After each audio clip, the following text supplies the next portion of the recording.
This is going to be a banger of a match. We've got two of the most creative, strategic players that still compete at the top level. Here in the bottom left, this is Maxpax.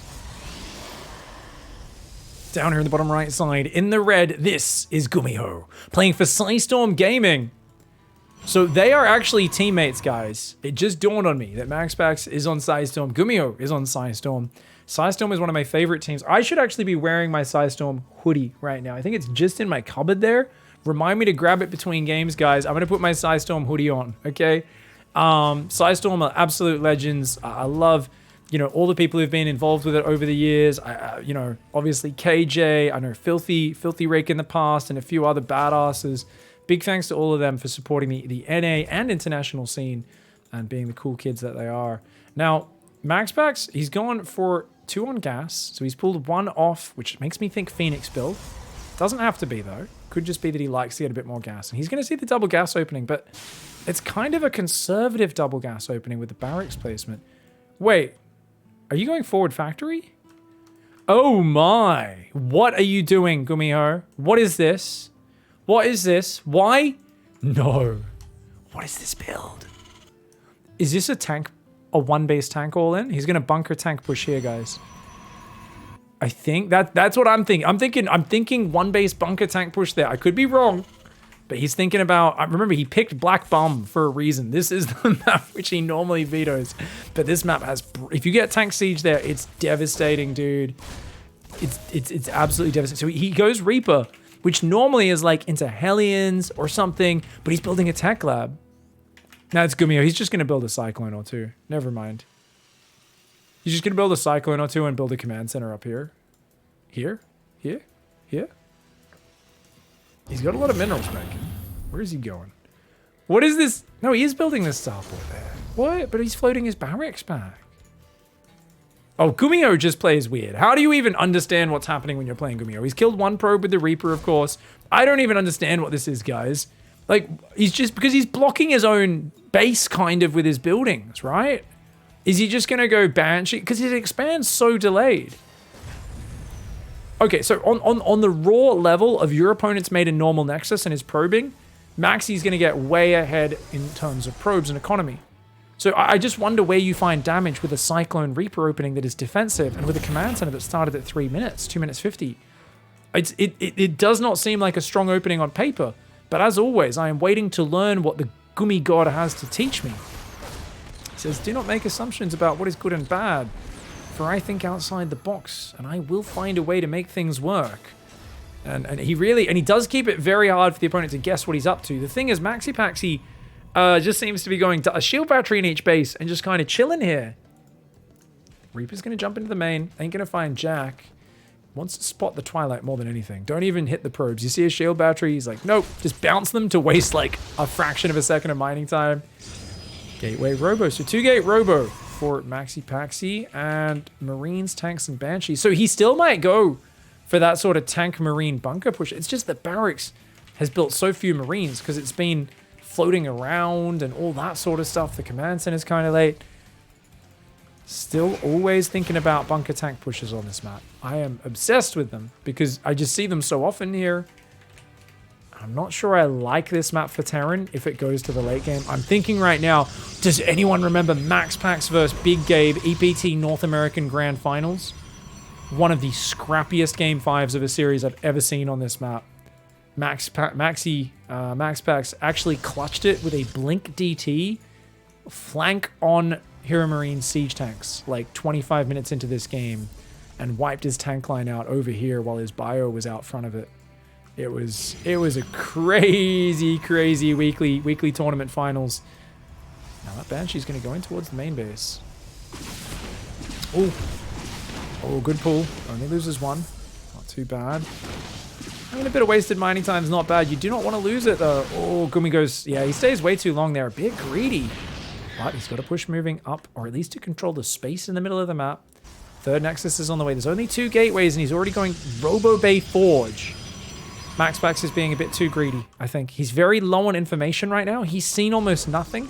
To play 2 gate into a third, into a forge, into a Robo Bay, Maxpax is on autopilot right now playing Mega Greed style. When he sees this army, I mean, he's got to cancel that forge. He's pumping in Immortal. He knows he's in trouble right now. He needs gateways, though. He just doesn't have enough production, I think, to deal with this army. SCVs, Marines, tanks are just powering across this map. Banshee's coming in as well. Already that Banshee does get deflected from the third. Cyclone tank here. He can repair these tanks, remember. Oh, he actually takes down the Banshee, which allows the cloaked, or the Observer, sorry, which allows the cloaked Banshees to come in. Oh, he does manage to get that tank. Very important that Maxpax kills that because he's just traded 4 Stalkers for it. Oh no, he's got to heal that pylon. If that pylon goes down, he's screwed. He battery overcharges there. The Immortal is out. The Stalkers come forward. They need to take out the tank. Will they get it? They do. Great micro from Maxpax. The Immortal hunting after the armored units. It wants to take care of the Cyclone. He's not been able to get it just yet. The Cyclone's gone. The tanks are gone. The Banshees are the anchor for this push right now. There is one Observer, and it's coming home, though. If he can get rid of the Banshees, that could still be it.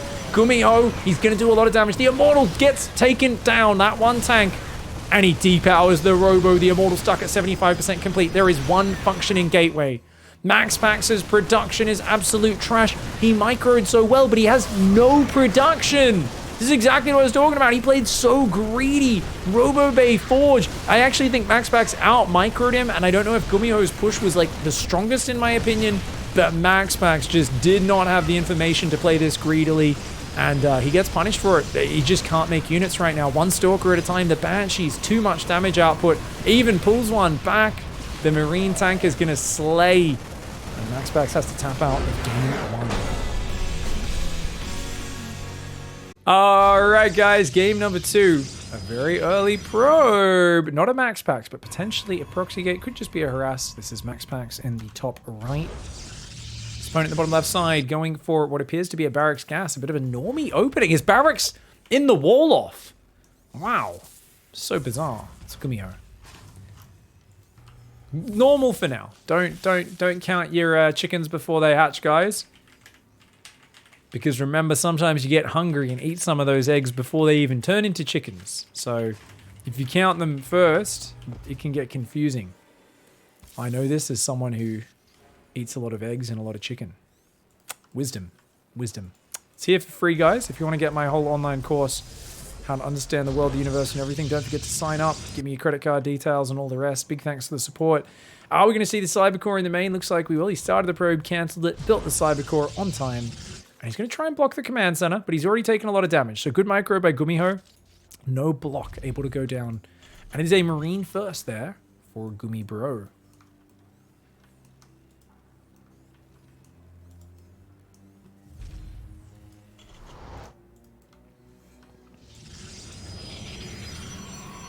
Probe's moving home. Reaper's going to be the first unit out here for Gumiho.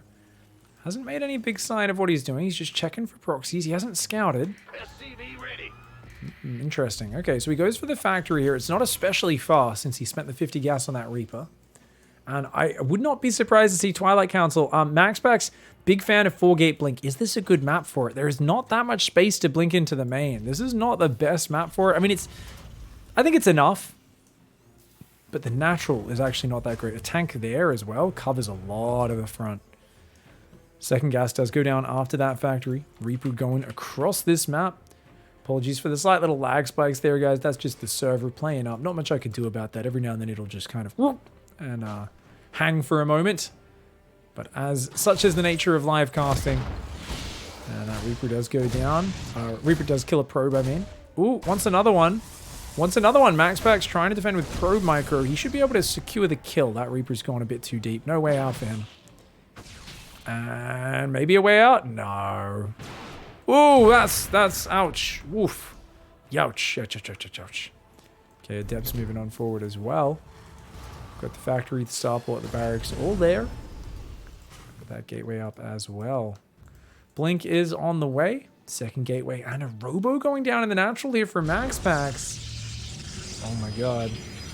Are we going to see 2 more gateways, or will he go for the third again?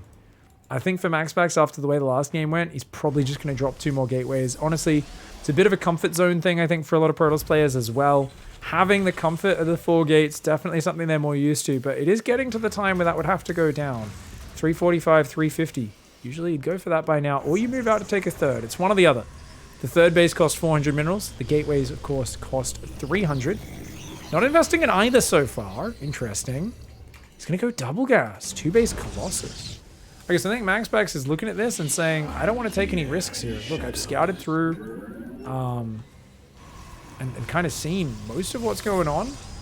Looks like you're going Raven and extra barracks. Could be very aggressive. I'm going to go straight up into the tech tree. So Robo Bay is probably next on the menu. He's got 150 gas, enough to drop that Robo Bay. Could just be focusing on observers for now.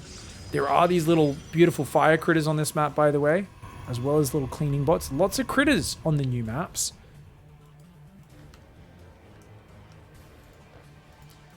Only 2 barracks, no third, and that barracks is gonna... Oh, Gumiho's doing a weird push. Guys, it's not a 3 racks push, it's a 1.5 barracks push. He doesn't even have an add-on.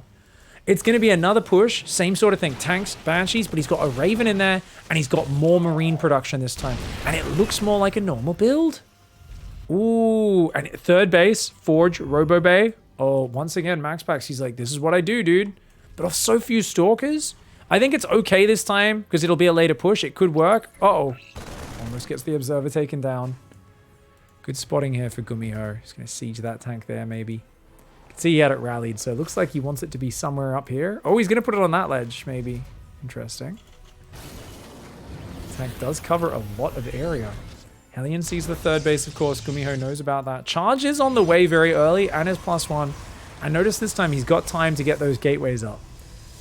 At this point in the last map, that push was already coming across the map.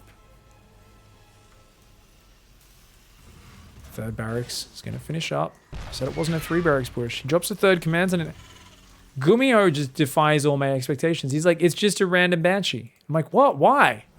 And he's like, because if I show you a Banshee, you think I'm pushing you because of the last game, and then I'm not. I'm not even making Cloak, and I'm actually just doing a macro build. And I'm like, your build looks so different. And I'm telling you guys, as a Protoss player, you want to see clear tells of obvious builds where everyone does the same thing. If you do this, it follows up with that. If you do that, it follows up with that. You can't do that against Gumi. He's just harder to read, and it's frustrating to play against. It's harder for Maxpax to get a read on. Now, the good advantage here for Maxpax is Maxpax apparently doesn't care about scouting all that much. Fortunately for him, though, the Banshee does come in. He's going to pick up a few probes. Now, when I say a few, I mean 1. Make it 2. Banshee going to go back here, hang out on the lava mountain. A little mini volcano there with a little fire ember spirit on it. Not bad. Hellion's going to come back, die to the Stalkers. And can get the Raven. Maxpax picks off a Marine. Picks off 2 Marines. Picks off 3 Marines. Ooh, very nice. 3 Marines for a bit of shields. Very good. Stalkers are very good at this. Picking off units on the way across the map. He's got to rotate them, though. Those Stalkers are way too fragile. Easy kills there for Gumi. And just one-shots that Stalker with a tank. The army's looking pretty good, though, back in terms of tech, Colossus, Sentries, and Immortal. He's got 6 gateways up, 7th and 8th gateway on the way. He's got batteries and cannons going up in his bases. I don't know if this can really kill for Gumiho. Now, that being said, does it need to? Worker count, very similar. Feels like Gumiho's just had a very efficient build, even though Maxpax did go for the 3rd base. He didn't rush that 3rd base, and it feels like he was maybe playing a little bit more fearful than he was in the previous one. Tanks are going to try and siege up this ledge. Ooh, okay, that's actually a pretty good tank position. The Raven is thinking about spamming. I don't like the auto turrets there, though. He does get some damage in the main. A lot of really slow probe pull, honestly. 15 probes go down. Tanks shelling from the low ground. They're going to start to hit these Stalkers. The Stalkers get aggroed over there. Oh my god, did Gumiho just 2-0 him? Did he just kill Maxpax just like that? Oh my, and Gumiho with a spectacular tank push on the low ground. Those 3 tanks down there. The Raven, I was like, I don't like these auto turrets. But Maxpax way too slow to pull his probes. Where the hell are his Colossus? What are they doing? He was expecting another attack. He didn't realize that was the entire army. And it was actually a massive commitment. He thought his Zealots and Stalkers could deal with it. A big misread for Maxpax, unfortunately. And it looks like Gumi now is in a splendid position. He's going to send Bio down the left. He's got those units there. Sending more Bio to join up with the tanks. The Raven's on top of him, so he's got to be careful. He could get hunted down. He's going to try and unload some Bio to protect those units. Tanks in the open. Zealot Stalker on the warpath. If he could just finish those tanks off, that would be big. Bio on the left side. Colossus, easy clap on that many units as long as they got batteries. especially with the Immortal there. With the Immortal, it'll clean the Marauders really easily. Stalkers still there, shepherding away the Colossus. That Observer goes down. And this looks fantastic for Gumiho. Armory is about to finish. Single eBay, all you need. Just keep upgrading little by little. He's got some spotting depots out front to see if the enemy pushes in on him at all. And he's building lots of bio as well as 3-4 Vikings at a time at some times. He's going to get the Vikings to deal with the Colossus and his army supply way higher. As Maxpax right now, I want to see Disruptors. I want to see big comeback units that have massive potential. I don't know about Dark Templar personally. It could work. It also could not work at all, especially with a Raven already on the map. I feel like that's a bit of a long shot. He's going to have to do some super sick moves to try to get back in this as Maxpax. So 71 probes, SCVs for Gumiho. Massive supply advantage. Remember, his third went down at 6 minutes. He floated it over. He's in such a great position. His 4th command center is building on location. He has map coverage with Widow Mines that give him so much vision. Floating factory on the left, seeing if a Warp Prism comes in. Maxpax. A handful of Protoss units. They're pretty high tier units. 3 Colossus, but he's even going for a 4th Colossus. The reason I said you need to swap Disruptors is because you know when you're this far behind, Gumiho can kind of afford anything. So the Vikings are going to make those Colossus worth very little. They're just going to counter them, deal with them very well. As the hallucination shoots at that Banshee. So I really feel when you're behind like this, you've got to swap early and fast. He's trying to build a Stargate. I don't like that. Maxpax, I don't think he appreciates how far behind he is after losing all those probes. And there is a fusion core on the way. If there is one Terran who appreciates the power of the range lib, it's Gumiho. He's going to go 8 barracks, 3 more tech labs. And he's actually going to go range lib before even going ghosts. Gumiho, he's still stuck in the old days of there being no radius of the sun. And that absolutely can work. Sorry, guys. We flipped the scoreboard there accidentally while zooming out. Thank you, Dot, for catching that one. Of course, it is 1-0 for Gumiho right now. Flip the player positions accidentally. Raven's got max energy. It could even cuck 2 of these Colossus with that Matrix. He's trying to go 2 Stargate. Is he going to go Phoenix? I don't like that. I don't like that at all. Maxpax is way behind on the numbers. It's a giant bio army. One big ball could change everything. Gumiho! Gumiho, what are you doing, mate? One of the craziest attacks I've ever seen. His whole ground army is just absolutely derping. He kills the Colossus, but a disaster of an engagement from Gumiho. Oh, no. We thought Maxpax shot the bet against the drop earlier. Well, Gumiho just walks into the Disruptor, takes a disaster of an engagement, and it's on his server advantage as well, US West. He throws away his whole army lead. Oh, my Lord. Dude. Does that let Maxpax back into the game? That was a disastrous, ridiculous decision for Gumiho. To not scan ahead. When you're doing a maxed push and you don't scan ahead to check their army or you somehow don't notice the Disruptors, like, that was a just wild decision. I think he was muling so hard or something. Just something weird happened there with Gumiho's decision-making. I can't even explain it. I'd need to ask him, what the hell were you thinking? And if he wins this game, we'll have to ask him. And we potentially will get to. We've got a lot of upgrades. He's still got a 4th. He's got a 5th floating out. I don't know if it's possible for Maxpax to really bounce back. Not with the range lib transition on the way. Gumiho's still trying to drop with his whole army. It looks like he feels a bit overeager trying to finish the game. And that reminds me of, TVP a few years ago when people didn't have the ghost that could EMP literally an entire army in one shot. So I'm kind of wondering about Gumiho. I think he's still got a great position, but it's just a bit of an odd choice to pick up 4 medevacs and go drop while your opponent's camping at home. It's dangerous. You could get caught here. I don't think he's gonna. Does get spotted. Stalkers in the main. There's not that many stalkers. I don't think he saw how many drops there are, Maxpax. Oh, he's gonna go for this 4th base. Gumi can snipe the 4th. It'll be really big. Gumiho does need to trade. He's got 5 libs with range and +1, +2 on the way behind it. Oh, that's a big bummer for Maxpax. He needs that 4th base so desperately. He's trying to just hang on and defend. Range lib in the back! Oh, he's abusing the range lib spot. For those who don't know, guys, Glittering Ashes, you can get range libs and you can reach these mineral patches. He does have 2 Stargates, and he's already got carriers out, so it's not the end of the world. But that is a spot you can abuse. You can actually get 2 libs there, denying both sides at once. You also, yes, guys, we've done the ladder map. You can drop Widow Mines up here, in case you didn't know. Dude, Gumiho pushing on forward. 200 supply versus 160. Right now, if you're a fan of Maxpax, if you've gone all in bacon betting on Maxpax, if you're a Protoss fan, a Maxpax fan, I hope you believe in the power of balls. Do you believe in the power of the balls? Gumiho says, no, I respect the power of the balls, but I will not fall into that trap again. Good spreads so far. Maxpax not fighting to the libs just yet. Can the carriers turn around? He's got 5 carriers. There's not that many Marines here. The Marauders are going to run ahead, which means big ball on Gumiho's face. Another big one on his face. Oh, okay. Are the carriers enough, though? Are the carriers enough? I think they're actually losing the Marines and the libs. The libs could even go in anti-air mode, maybe, and it feels like Gumiho just has too much stuff. Maxpax pushed back to 3 bases. 15 minutes in the game. Gumi's got a 5th mining, he's got a 6th and 7th command zone, he's got +3 air weapons. His upgrades are just off the chain. A surprising throw of an engagement where Gumi was so far ahead, he said, I can A-move my army earlier. And, I mean, I guess he wanted to make it a bit more exciting. He said this game was too much of a crushing victory, and I wanted to show good games for the fans. And, I made it a bit more exciting before absolutely stomping with my overwhelming macro, and it's been exactly that. Gumiho, fantastic macro.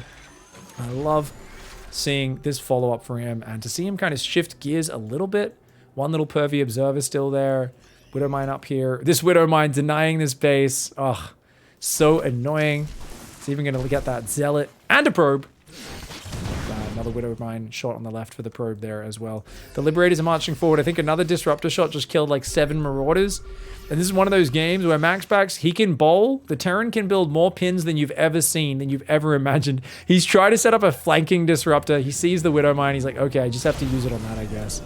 His army, he's got 7 carriers. He's actually building a pretty cool army. There are 12 Vikings, 24 Marines. I think the Marines with 3-3 though will just kill the Interceptors. Unless he can get a big Disruptor on the Marines, maybe then the carriers can beat the Vikings and he can roll through. It's going to be hard to actually do, though. Hard to pull off. And Gumiho just inching his way forward. No EMPs still, remember, guys. It's very late in the game, and Gumiho is playing an EMP-less, a ghostless style. If you EMP the carriers, it does take one-third of the hit points off. Marauder drop, shield battery, focus fire, then into the cannons. Here come the carriers. Where's the rest of the army? Gumiho? Where'd the rest of the army go? Did it all just die? Did it all just get wiped? Gumiho? I mean, he's killing the economy. He should be able to rebuild in time. He's got 8 barracks, 2 starports. Just scary how bad those engagements were, dude. Wow, yeah, Gumiho, his late game TVP does look a little rusty, guys. We got to say, getting here was great, but even now, he should be pulling back. He should not be going out there to fight this. This is so unnecessarily dangerous. He could get jumped right now by Stalkers. I mean, Maxpax kind of pulls back. Maxpax, this is his opportunity to win the game. This is one big push. I don't know what Gumiho's doing out here. Gumiho making some questionable decisions from the mid-game onwards. He's so far ahead. He can give up this base. He can give up these command centers. He just needs to stop this army. But I don't know why he's going out to fight this. He's got a smaller force right now. Gumiho! Oh my lord, Maxpax. Is Maxpax actually going to make a carrier disruptor comeback 18 minutes into a game, which literally has involved him getting his ass smacked the entire time? Maxpax, if he beats the Vikings, his carriers can get on the production. He's beating the Vikings. The Viking count is dropping. No way. Gumiho, it's equal supply right now. If Gumiho loses this game, he will not forgive himself. He will go and be crying on the shrine of Terran tears for years to come. And if his production gets breached, if those carriers can get in, they've got to get on top. They've got to kill these units as they pop. If Maxpax does this with his +2 carriers, that will be wild. I cannot believe Gumiho went out there and fought. He clearly has not felt the wrath of the carrier before. And I think Gumiho, I think he might have screwed up. No way! I cannot believe it! Maxpax wins an impossible game! Like all incredible comebacks! What? Alright, guys, I don't know what we just witnessed. That was wild, that was crazy. I'm gonna go back at the end of the series and rewind it and look at that game and point out everything Gumiho did wrong, from the first fight where he A-moved into Disruptors, to getting picked apart by Disruptors, to sitting there and fighting with a much smaller army, to splitting up his army to hurt the economy, which was an okay decision. But to then not pull back, wait until he had an overwhelming force, and then fight? Absolutely ridiculous decision. And you know what, guys? When you're under pressure, when you have to fight back that hard to make a crazy comeback, it's time to go back to what you're known for. That's right. Maxpax is doing the Maxpax build. This is Maxpax representing SciStorm Gaming. He's going to go for the proxy gate. It's up against proxy barracks, though. So this is going to get really dicey. This is Gumiho in the top left. I don't know. I feel like the Maxpax build works out better because the Zealots will get in there earlier than the Reapers and start working on this wall. But I do think if the Terran realizes what's up, he can handle it. At the same time, a Reaper could come in and do a lot of damage well before a shield battery's here. Now, he does build a second gateway at home. So this is actually not a Maxpax. The classic Maxpax, you would build a Cybercore only and then a Nexus. So you go like Gate, Cybercore, Nexus, and not have a gateway at home. But he's actually got 2 gateways, and I think he's going to be very happy about that. That's a reaction to the fact that, of course, he saw no stuff there, and he's going to stop him from walling off with a pylon. He leaves a single space gap. He says, if you want to wall off here, you need a big structure and another big structure. Super expensive wall off. Super annoying for them to go for. He's going to build a Zealot, rally it in, and meanwhile, a Tech Lab barrack. It's Marauder. Marauder Hellion versus Proxy Gate. Gumiho doesn't have the information. They're both gambling really hard here, guys. They're both really tricky. I think the Maxpax build is better, though, because he's got the scout, so he knows what he's going into. Gumiho finds out now and goes, oh, Shibai! This is a tough position, man. This is a tough position. He's building a battery in his base. Oh, the Drilly Boys surround. Taste my drill. Dirty, foul Protoss player, shouts Gumiho. He says, a succulent Protoss meal? A succulent Protoss meal? This is Terran Manifest. The Marauder going in there. The Zealot's going to cause him problems at home. Zealots are so tanky, he needs to micro a whole lot. The Marauder, he's got a micro, but he's got a micro at home as well. He's got nothing at home. Hellions will butcher the probes, but I don't know, man. If he gets a few Stalkers out with batteries, the batteries are so strong defensively, and he's got 1 battery up. I think the Marauders need to click on that battery. Concussive is up, SCVs go for another surround. They try to take it out, but there is just too many units here. I think Maxpax proxy with the scout, the flexible proxy, the adaptable and adjustable proxy adds the second gateway at home. I think this beats Gumi's build. The shield battery's there. He's got the overcharge energy, and he can tank it. He can tank it now. He's got overcharge, and he does. Beautiful overcharge back at home. He's ransacked Gumiho's main base. It's gone. It's empty. This is the last set of units here for Gumiho. He needs those units to win the game. Probes being pulled. He's going to do anything he can to stop the bunker. My lord. Ow, ow, ow, ow, ow. He's clumping up for the Hellion shots. Kill the SCV, bro. Oh, dude. Wait, what? Oh my god, the Marauder Hellion's not dying. They do so much damage. Oh my god, the bunker's even up as well. Doesn't even matter. He's got 4 Marauders. He's lost 1 of them. Dude, the Stalkers, the Hellions have killed almost every probe, but he's got to break Maxpax here and then get home and clean up the other units. Gumiho, he's lost his command center behind this. He's lost his command center. He has to win with this set of units. I don't think it's going to be enough. The 1 Stalker has done so much damage. These 4 shield batteries are almost completely out of juice. But despite that, I do think this is going to end up being a situation. Maybe Gumi can force a draw. If Gumi kills every probe, he can force a draw. He can force a draw, guys. He has to kill every probe, though. He has to kill every probe. If he can kill every probe, he can do it. But he loses the Marauder. He loses the Marauder. He only had 1 left. Battery overcharge saves him. He could have floated a barracks to the corner, but he needed to kill every single probe to force the draw. He's not able to do it. And what an unfortunate turn of events for Gumiho and an incredible comeback for Maxpax. I think he just climbed out of his grave and goes, I don't know how I'm still alive. But that is it. GG. Well played. Oh my lord. Is